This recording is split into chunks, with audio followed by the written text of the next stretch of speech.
Hey there, welcome back to Project Aurelios.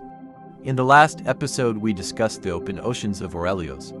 And in today's episode we will discuss the thriving reefs of Aurelios. Since these reefs are comprised of Zoysilanthus spongymorphs and barnataceae, we will not call them coral reefs but tube reefs instead. The differences between the open ocean and the reef are analogous to the differences between the open steppe and the rainforests of Earth. So the clades on this video are going to look very unique. Some of the first creatures in the reef would be creatures like the Corticanoa bilateworm and clamoscrap, as they would be seeking shelter from the many predators of the shallows. Some clamoscrap have evolved to live in the reefs, becoming the acutatesta, meaning sharp shell. They have thickened the spines onto the end of the tentacles into two big claws that they use to masticate / externally chew Infernophyta and Sagrophytes. Their shell has become very sharp and spiky to make any predator that tries to eat them have a very bad time, as well as to intimidate predators. Every ecosystem has a scavenger / detritivore, and some of the Corticanoa that adapt for the reefs might begin to fill that niche. This is the Vivistella, meaning living star. They have 8 basic flexible limbs to help feel their way through the reefs, since eyesight is pretty limited in a reef. With all the abstractions in your view, they are very squishy as to squeeze through the reefs. Tight spaces to evade predators. The bilateworm will also have some reef-dwelling descendants.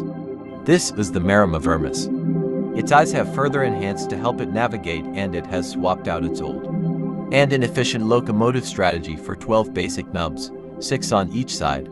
This as well as their very flexible and long body prove to be very useful adaptations for a reef climate, meaning they will have lots of reef-inhabiting descendants. They eat mainly marine snow but will eat some meat and plant matter from time to time. Some Estercolphos could adapt to the reef as well, become smaller and more nimble to traverse the many crevices. They may swap their feeding strategy from group hunting to living in a similar way to oxpecker birds or cleaner fish on Earth, becoming the Lodocanthivid, meaning little helper. They wait for a large predator or filter feeder to come by, and then they scrape the bits of food out of the large animal's feeding parts. The animals don't even see them as a threat, so they don't attack them unless very necessary. They retain their grouping behavior of their ancestors and live in cleaning squads of 3 to 6. Some Pleucopiscus may find their way to the reefs, ditching their ancestral behavior of staying with the large filter feeders and feeding of their barnataceae. They would become the insanivorous.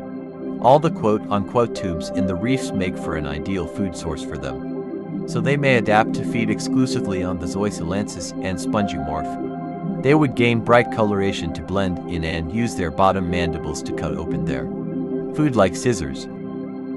The reef is without a filter feeder, so some Simonosarian could evolve to take that place, becoming the Veneniopiscis. They would evolve long spines on the tops of their bodies and tail filled with venom, not too dissimilar to a lionfish of Earth. They would evolve bright coloration as a warning signal to predators, as a way to say, "Do not eat me or you will die." They can grow to around 45 centimeters. The reefs are without a large herbivore, so some Maramavermis may evolve to fill that role. They would grow large and thick, using their size to fend off predators. They have thickened their mandibles into large, strong mouth parts to easily consume them. Infernophyta and Sagrophytes of the reef. The males have a large sail on their backs to attract mates, since the females find it attractive. The females do have the sail as well, but it isn't as large and vibrant.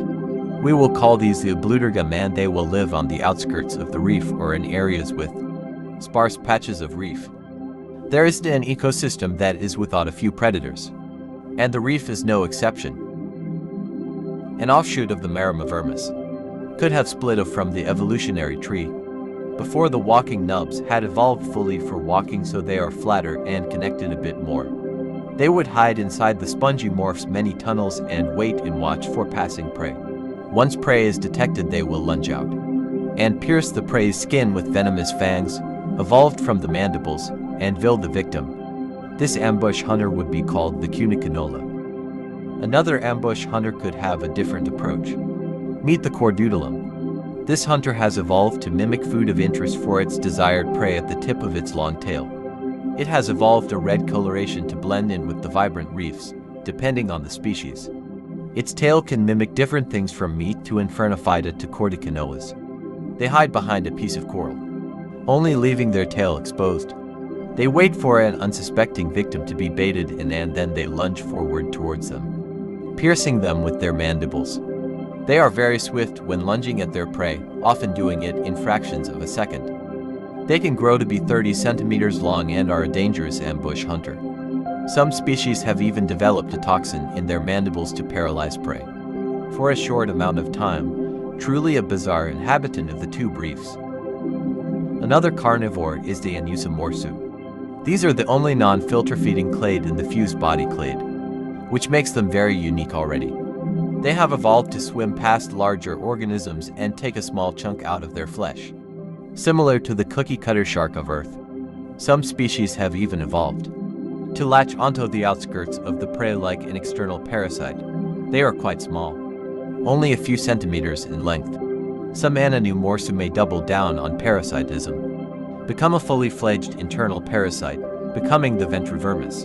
Their lifestyle would be very unique for Aurelios. They would exist in the digestive tract of large filter feeders. They would eat the food that they consume for nutrients, and live their whole life inside the creature. They would then expel their gametes into the ocean, through the back end of the host's digestive tract, and when two gametes meet they will form an egg. The egg would be small, and float around within the plumes on plankton, waiting to be eaten by the filter feeders. Once eaten they will hatch and grow inside the intestines of the host and continue the cycle. There is one more animal to show. The apex predator of Aurelios's reefs, after the prey of the seabed retreated into the reef.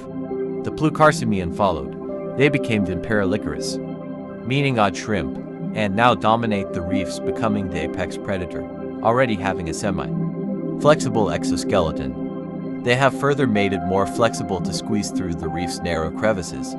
They have also gained more segments to help, as well as losing many of their limbs, all but the front four. They can grow to be 1 meter in length in some extreme cases, but on average are around 55 centimeters long. They have also gained venom resistance as to not get damaged by some of the reef's inhabitants. The reefs of Aurelios are flourishing and thriving. I could not talk about every single species of every single clade of every single reef.